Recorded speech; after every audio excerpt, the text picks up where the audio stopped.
अस्सलाम वालेकुम दोस्तों, आपका दोस्त इंजीनियर निशान और आप मेरा चैनल यूट्यूब पर देख रहे हैं हाउस कंस्ट्रक्शन पाकिस्तान। आज आपके साथ ईंट के ऊपर बात करेंगे कि ईंट की मार्केट के अंदर काफ़ी तेज़ी देखने में आ रही है और ईंट के सस्ता होने के चांसेस किस मंथ के अंदर है और ईंट की प्राइसेस के अंदर कमी किस मंथ के अंदर वाक़या होगी। आज की वीडियो के अंदर आपको घर बनाते हुए जो डिटेल मटेरियल आप साइड के ऊपर अनलोड करवाते हैं तो उसको आप कैसे चेक कर सकते हैं। सबसे जो कॉमन मिस्टेक करते हैं क्लाइंट, वो ईंट की काउंटिंग ना होने की वजह से होता है। जब भी आप घर के अंदर कंस्ट्रक्शन करते हैं, ईंट आपकी अनलोड करता है ट्राली ट्रैक्टर वाला, तो आपने चेक करना है कि उसकी जो ईंट है उसको कैसे काउंट करना है साइड के ऊपर।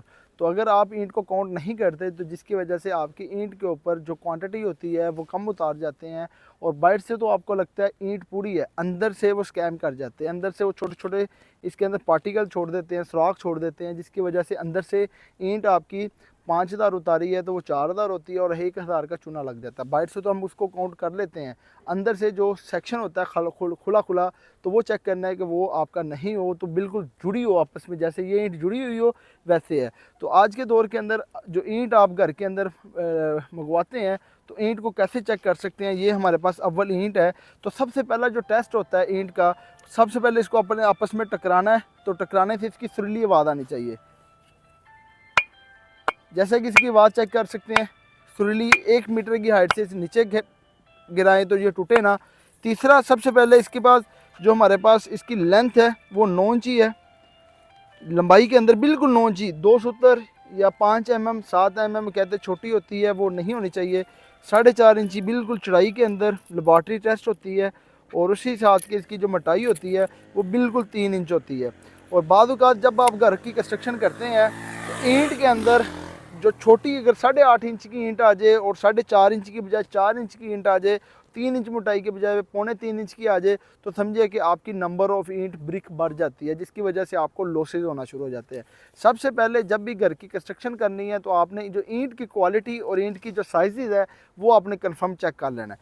उसके बाद जैसा कि आपके पास ये मेरे पास ईंट है, तो इसका आप देख सकते हैं कि इसके स्टेप्स जो हैं, सबसे पहले आपने इसके स्टेप काउंट करने हैं। 1 2 3 4 5 6 7 8 9 10 11 12 13 14 15 16 17 18 19 20 21। 21 को आपने माइंड में रख लेना है कि जो ये घोड़ी है ना, ये एक फ्रेम बना हुआ कॉलम, ये 21 का है। इस 21 को मल्टीप्लाई आपने 2 कर देना है। तो जब 2 करेंगे तो ये आपके पास 22 ईंटें आ जाएगी। और 22 को जब आपके पास 21 को मल्टीप्लाई करेंगे 42 ईंटें आ जाएगी। उसको आपने साइड से काउंट करना है, जैसा कि मेरा कैमरामैन आपको काउंट करके दिखाएगा कि साइड के ऊपर एक 21 का पिलर आ जाएगा, इसको 2 करेंगे 42 ईंटें होगी। और 42 को आप मल्टीप्लाई करेंगे 1 2 3 4 5 6 6 के साथ मल्टीप्लाई करते हैं तो आपके पास 352 ईंटें आ जाएंगी। इसी तरीके के साथ अगर कैमरामैन ये लाइन को करते हैं तो 252 ईंटें आपकी एक साइड के ऊपर पड़ी हुई है। और इसी हिसाब से आपने फिर 1 2 3 4 5 6 7 8 9 10 11 12 13 14 15 16 को मल्टीप्लाई कर देना है। तो आपके पास जो ईंट है, तो वो समझे कि 42 ज़रब 6 करेंगे 252 ईंटें और ज़रब 16 करेंगे तो आपके पास 4032 ईंटें ये पड़ी हुई है। और इसको आपने फिज़िकली बाद में भी चेक करना है कि जो ईंट आपकी वो उतार के गया है तो इसके पीछे सुराख तो नहीं है। अगर वो सुराख साइडों के ऊपर इसके निकल आते हैं, जिस तरह ये ईंट जुड़ी हुई है, इसको हम काउंट करते हैं तो बिल्कुल साथ जुड़ी होनी चाहिए। अगर यही ईंट के अंदर खला आ जाता है, स्पेस आ जाती है, और जिसकी वजह से आपकी ईंट के अंदर काउंटिंग ख़राब हो जाती है, अगर इस तरह जुड़ी हुई ईंटें होती है तो समझिए फिर आपकी ईंट के अंदर कमी वाक़या हो गई है, तो आपको चूना लग गया है। और जब भी आपने ईंट काउंट करनी है, मौके के ऊपर वेरीफाई करनी है।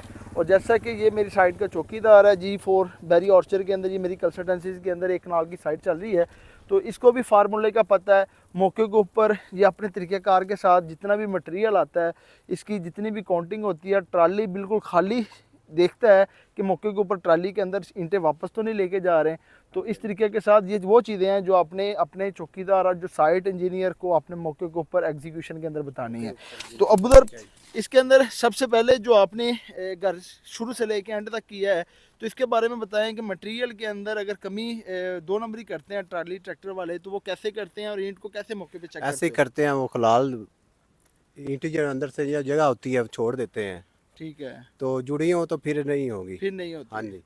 तो मटेरियल भी ऐसे ही है, सरिया मार के देखते हैं जो होता है वो बजरी, बजरी का, वो कितने फुट है, ठीक दो है, तीन जगह पे फुट पे देख लेते हैं कितनी आ गई है बजरी, ठीक वो है। बता देते हैं फिर। हाँ और जी। दूसरा, जब भी आपने बजरी काउंट करनी है और इसकी सरिया सरिया सरिया सरिया नहीं खोद लगाना, के। बेसिक आपने कॉन्सेप्ट करना है कि घर के अंदर जो सरिया होता है वो साइड के ऊपर निकालते हैं, उनका सरिया ही टिल्ट होता है, रात को जब बजरी आती है तो वो सरिये के हिसाब से करते हैं। और मेजरमेंट जो टेप होती है उसके अंदर जो फीता होता है वो भी उन्होंने 4 इंची को कोट तोड़ के उसको बनाया होता है, पता नहीं चलता। तो इसको सबसे बेहतरीन हल है, जब भी आप साइड के ऊपर कोई चीज़ मंगवाते हैं, रेत मंगवाते हैं या आपने बजरी मंगवानी है, तो आपने उसकी जितनी बॉडी है उसको खाली कर लेना है, उसको चेक कर लेना है कि मेरी ये बॉडी फॉर खाली है, एग्जांपल 8 फुट है, 8 20 फुट इंची है। खाली है, 1 फुट खाली है, तो 1 फुट आपने माइंड में कंसेप्ट कर लेकर निशान लगा देने हैं। उसके बाद उसको कहना है कि इसको खाली कर दे, और उसके बाद इसकी जो लंबाई ज़रा चौड़ाई पूरी को लेके उसमें माइनस आपने कर देना है। 1 फुट उसकी बॉडी खाली थी, 2 फुट खाली थी, उस हिसाब से आपकी एग्जैक्ट कवर हो जाती है। और इस तरीके के साथ जब बजरी आप लेते हैं तो बजरी के साइड के ऊपर जो डंपर होता है उसके नीचे दो दो बाकट होती है, उसके पॉकेट होते हैं, सुराख होते हैं, और उसके अंदर भी बजरी जब लोड करते हैं तो अंदर चली जाती है। समझे कि 8 से 10 फीट लेफ्ट के राइट के ऊपर चली जाती है, 10 फीट दूसरी जगह के ऊपर, 20 फीट बजरी वो बाहर जाके फिर ये से लोड करते हैं।